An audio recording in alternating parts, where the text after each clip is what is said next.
दोस्तों अगर बाथरूम की कंस्ट्रक्शन करवा रहे हो या टॉयलेट की तो आपको ये वीडियो ज़रूर देखना बनता है क्योंकि आज आपके लिए 20 से 25 बातें मैं ऐसी बताने वाला हूँ जो गलतियाँ की जाती हैं बाथरूम की कंस्ट्रक्शन में। और गलतियाँ तो उस दौरान हो जाती हैं लेकिन 1-2 महीने बाद उसका रिजल्ट दिखने पर लगता है। जो अपना पैसा आपने इन्वेस्ट किया है वो वेस्ट जाता है। तो आज इस वीडियो को देख लेना क्या क्या चीज़ें आपको ध्यान रखनी है, क्योंकि छोटी चीज़ें होती हैं लेकिन ध्यान नहीं रखोगे वो काफ़ी बड़ी होंगी और आपका खर्चा बढ़ता जाएगा। तो कंप्लीट वीडियो देखना। आज बाथरूम टॉयलेट की पूरी डिटेल देने वाला हूँ, प्रैक्टिकली आपको बताने वाला हूँ। बस उससे पहले प्लीज़ चैनल को सब्सक्राइब कर लेना और बेल आइकन दबा लेना। देखो सिंपल तरीके से मैं आपको बताऊंगा। आजकल जो कंस्ट्रक्शन की जाती है, अगर हम बात करें बाथरूम की, जहाँ तो अटैच्ड आते हैं, रूम के साथ अटैच रखते हैं, जहाँ तो हम डिफरेंट बनाते हैं। लेकिन आपको जो मिनिमम साइज़ रखना है टॉयलेट, अगर टॉयलेट और बाथरूम अलग अलग से बना रहे हो, मैं बताता हूँ आगे आपको कैसे बनाना चाहिए। टॉयलेट बाथरूम अगर अलग बना रहे हो तो टॉयलेट का साइज़ रखो 5x5, स्टैंडर्ड भूल जाओ। 5x5 का साइज़ अगर टॉयलेट का रखते हो काफ़ी अच्छा साइज़ रहता है, ईजिली सब कुछ एक्सेसिबल होता है। और हाइट आप 8 फुट रख सकते हो उसकी। अगर बाथरूम बनाना है अलग से फिर 5x6 का बाथरूम आप बना लीजिए, हाइट 8 फुट रखिए।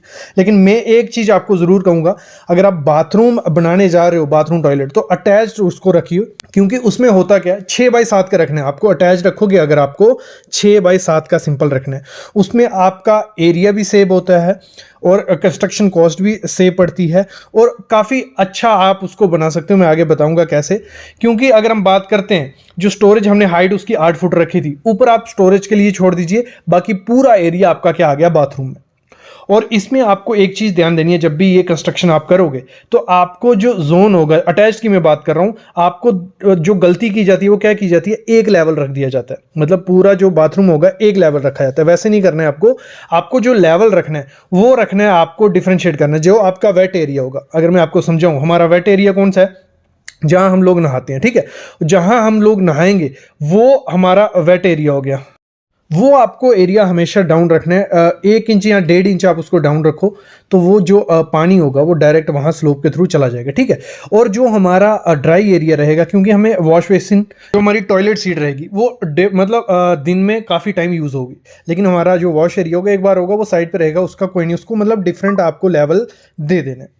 फिर हमें दिक्कत आती है चूज़ करने में। जो हमारा वॉश बेसिन रहेगा, वॉश बेसिन आजकल आप सामने शेप देख रहे हो, डायरेक्ट फुल वॉश बेसिन आ जाता है। ये मेरे ख्याल में ये यूज़ करना चाहिए। एक तो अच्छा दिखता है, दूसरा इसमें क्लीनिंग के दौरान कोई झंझट इसमें नहीं आता है। फिर हम बात करते हैं जो टॉयलेट सीट हमें वॉल माउंटेड करनी है, या जो हमारी वेस्टर्न या इंडियन रहती है, जो आपको सही करनी है। देखो अगर वॉल माउंटेड के साथ जाते हो, वॉल माउंटेड देखने में काफ़ी ज़्यादा अच्छी लगती है, मतलब एक देखने में अच्छी होगी, लेकिन कॉस्ट उसकी काफ़ी ज़्यादा बढ़ जाती है। उसका डिसएडवांटेज एक ही चीज़ है, जब उसको आप फिक्स करते हो, क्योंकि उसका जो वाटर टैंक रहता है वो कहाँ फिक्स होता है, हमारा वॉल में। और अगर वो प्रॉपर से फिक्स नहीं हुआ तो बाद में अगर फ्यूचर में वो ख़राब होता है या लीकेज होती है तो पूरी वॉल में आपको डैम्पनेस दिखेगी। उसको सही करने के लिए आपको पूरी टाइल निकालनी पड़ेगी, पूरी वॉक्स निकालना पड़ेगा, तो वो दिक्कत आपको बाद में आ सकती है। लेकिन वॉल माउंटेड देखने में काफ़ी ज़्यादा अच्छी लगती है और एक साफ़ सुथरी रहती है, क्लीनिंग में कोई दिक्कत उसको नहीं आती है। बाकी आप वेस्टर्न के साथ जाओ वो भी काफ़ी अच्छी दिखेगी, वो भले आप बाले फिटिंग करवा दो। और ये मैं पहले क्यों बोल रहा हूँ, क्योंकि ये आपको पहले जो आपका कॉन्ट्रैक्टर या मिस्त्री होगा वो आपको पूछेगा कि आपको वॉल माउंटेड चाहिए या वेस्टर्न या इंडियन। तो आप मेरे ख्याल में वेस्टर्न के साथ जाइए, काफ़ी अच्छी साइज़ उसका प्रॉपर साइज़ रखिए, क्योंकि छोटे साइज़ में वे थे, प्रॉपर साइज़ में अगर बड़े साइज़ में लगाते हो तो काफ़ी अच्छी देखने को मिलती है। आप सोमानी की जाओ, जैगुआर की जाओ, किसी भी कंपनी की जाओ, काफ़ी अच्छी आपको 9 से 10 हज़ार रुपये में वो सीट, टॉयलेट सीट मिल जाएगी। फिर आती है बात अगली किसकी, सेप्टिक टैंक की। देखो जो सेप्टिक टैंक आपको रखना है, मेरे ख्याल में सेप्टिक टैंक आपको पहले ही बड़ा सेप्टिक टैंक चूज करना है। आपको जैसे हमारा स्टैंडर्ड साइज रहता है 5x8x6 का, तो आप जितना बड़ा सेप्टिक टैंक यूज करोगे उतना सही है, क्योंकि झंझट रहेगा बार बार क्लीनिंग का, तो वो झंझट मेरे ख्याल में नहीं रखने हैं आपको। और सेप्टिक टैंक की पार्टीशन जैसे हमारी रहती है, इसमें मैं पहले वीडियो बना चुका हूँ सेप्टिक टैंक पे, उसमें मैंने बताया था पार्टीशन किस हिसाब से आपको करनी है। तो पार्टीशन आपको रखनी है। और साथ में आपको देना है जंक्शन बॉक्स। जो भी आपका सेप्टिक टैंक होगा उससे पहले जंक्शन बॉक्स जो होगा वो आपको अच्छे से प्रोवाइड करना है, कि बाद में जो क्लीनिंग वगैरह अगर बाई चांस ब्लॉकेज हो जाती है तो जंक्शन बॉक्स की हेल्प से वो हो सकती है, क्योंकि वो थोड़ा साफ सुथरा रहता है as compare to septic tank. फिर हम बाथरूम में फिर से आते हैं, टॉयलेट बाथरूम में हमारा जो वेंटिलेशन का है वो आपको प्रॉपर ध्यान रखना है। अगर वेंटिलेशन का ध्यान नहीं रखा तो काफ़ी ज़्यादा दिक्कत आती है, बाथरूम यूज़ करने में काफ़ी ज़्यादा आपको परेशानी होगी, स्मेल वगैरह काफ़ी रहेगी। दूसरा उसमें वेंटिलेशन नहीं होगी। आपको वो जो विंडो देनी है, मेरे ख्याल में 1.5 बाई 2 की विंडो मस्ट आपको प्रोवाइड करनी है बाथरूम में। अगर बाई चांस आप विंडो नहीं दे सकते हो तो आपको वहाँ कटआउट देना ही देना है। कटआउट और विंडो के बिना, वेंटिलेशन के बिना आपको बाथरूम का कभी मेरे ख्याल में कंस्ट्रक्शन नहीं करवाना है। कुछ ना कुछ जुगाड़ उसका आपको करना रहेगा। नेक्स्ट चीज आती है जो आपको वाटर प्रूफिंग करवानी है, वो मस्ट करवा लीजिएगा। वाटर प्रूफिंग आपको इस तरीके से करानी है, अगर आप दूसरे तीसरे स्टोरी पे हो वहां तो मस्ट हो जाती है, आपको वाटर प्रूफिंग करानी है। लेकिन अगर आप नीचे भी ग्राउंड फ्लोर पे भी कंस्ट्रक्शन करवाए तो वाटर प्रूफिंग करवाइए, नहीं तो बाद में क्या होगा, थोड़ी सेटलमेंट होने के चांसेस उस एरिया में हो जाते हैं, क्योंकि पानी तो थोड़ा बहुत तो जाएगा। तो वाटर प्रूफिंग प्रॉपर से करवा लीजिए। ब्रिक बेड कोबा अगर पॉसिबल है, आपका बजट ज़्यादा है, ब्रिक बेड कोबा करवा लीजिए, कोई दिक्कत नहीं है। क्योंकि आपको जब भी आपको बाथरूम जो कंस्ट्रक्शन करवानी है उस एरिया में आपको संकन स्लैब देनी पड़ेगी। संकन स्लैब नहीं दोगे, प्रॉपर से आपको स्लोप नहीं मिलेगी, प्रॉपर से आपको एक लेवल नहीं मिलेगा। तो आपको संकन स्लैब देनी ही देनी है, भले 1 फुट की दो, लेकिन आपको संकन स्लैब देनी है। उसके बाद आप फिलिंग कर लो, आपको पाइप दौड़ाने में भी ईजी होगा और काफ़ी ज़्यादा दिक्कत उसमें आपको देखने को नहीं आएगी। फिर हम बात करते हैं आपको जो टाइल यूज़ करनी है। कभी भी बाथरूम में एक चीज़ ध्यान रखना, सेरेमिक टाइल कभी यूज़ नहीं करना।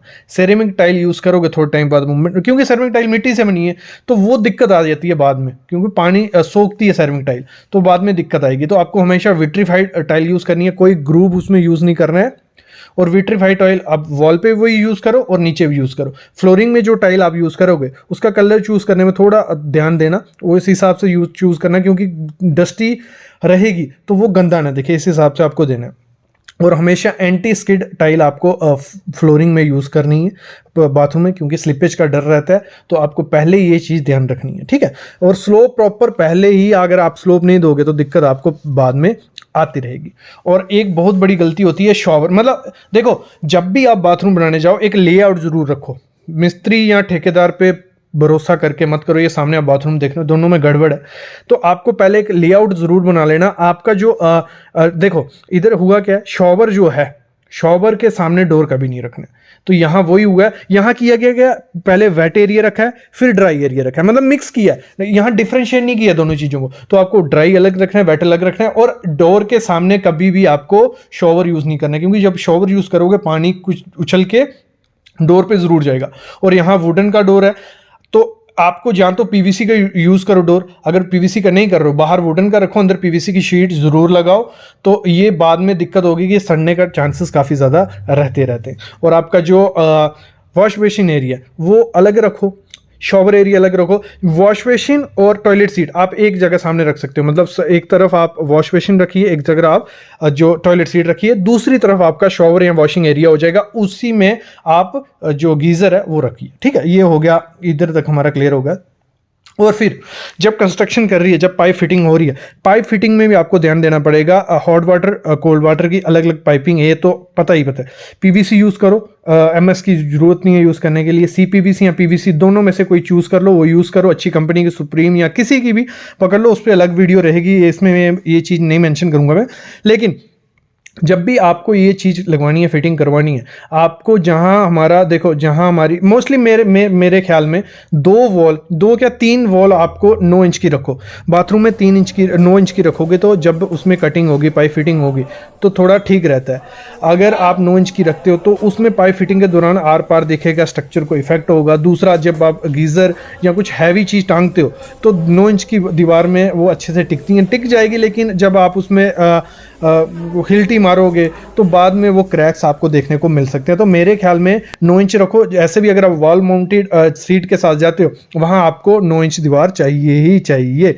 और जो आपकी मेन पाइप रहेगी वो 6 इंच से कम नहीं रखना। अगर 6 इंच से कम रख रहे हो तो बाद में दिक्कत गारंटी आएगी, ब्लॉकेज के चांसेस रहेंगे। तो मेन आपकी 6 इंच की रखो। और पॉसिबल एक चीज़ ध्यान रखो कि वो आपकी सीधी रहे, उसमें बेंड ज़्यादा नहीं डालना, मतलब आपकी पाइप डायरेक्ट जाए। बेंड जितने कम हो सकते हैं उतने कम करो, 45 डिग्री दे दो या वाई बेंड दे दो। लेकिन अगर आप ज़्यादा बेंड देते हो तो ब्लॉकेज के चांसेस, बैक मारने के पानी के चांसेस ज़्यादा रहते हैं, उससे स्मेल काफ़ी ज़्यादा बाथरूम में आपको देखने को मिलेगी। और एक चीज़ आपको ध्यान देना, जब भी आप फिटिंग करवा रहे हो, इलेक्ट्रिक पॉइंट आपका जहाँ वॉश बेसिन एरिया वहाँ इलेक्ट्रिक पॉइंट रखो, गीज़र के लिए इलेक्ट्रिक पॉइंट रखो, एक एक्स्ट्रा वॉशिंग मशीन के लिए इलेक्ट्रिक पॉइंट रखो। मतलब पॉइंट्स का पूरा ध्यान देना। मैं जब पहले इसीलिए आपको कहा था आप लेआउट ज़रूर बनाना। जब भी आप बाथरूम बनाने जा रहे हो, एक लेआउट जरूर रखो। मतलब लेआउट बनाने में क्या, सीधा ड्रॉ करो, रेक्टेंगुलर शेप का हमारा बाथरूम मोस्टली अच्छा रहता है, कहाँ सीट आएगी, कहाँ क्या आएगी, तो उससे थोड़ा दिमाग में रहता है कि अगर मैं यहाँ नहीं करूँगा, वहाँ नहीं करूँगा, तो वो दिक्कत रहती है, तो वो पहले ही डिसाइड हो जाता है। तो ये चीज़ आपको देखनी है। और टैप जब आपको यूज़ करने हैं, तो यहाँ हमारा मिक्सर, आजकल मिक्सर यूज़ करो, थोड़ा कॉस्टली रहता है, 4 से 5 हज़ार का रहेगा, लेकिन टैप यूज़ करो, मिक्सर यूज़ करो सॉरी।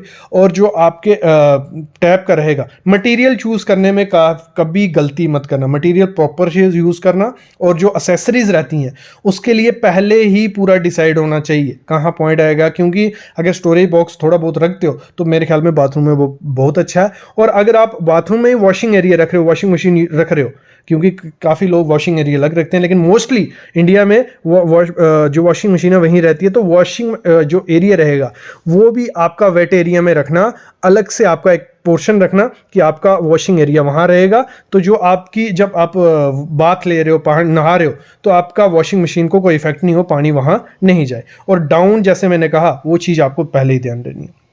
तो ये थी 20 से 25 चीज़ें। आई होप आपको आइडिया लग गया होगा कि बाथरूम को किस हिसाब से डिज़ाइन करवाना है। ऐसी एक और वीडियो आपके लिए आएगी बाथरूम पे, जिसमें 20 से 25 चीज़ें और मैं आपको बताऊंगा। अभी मैं अलविदा लेता हूं, लेकिन प्लीज़ चैनल को सब्सक्राइब करके रखो और बेल आइकन दबा के रखो।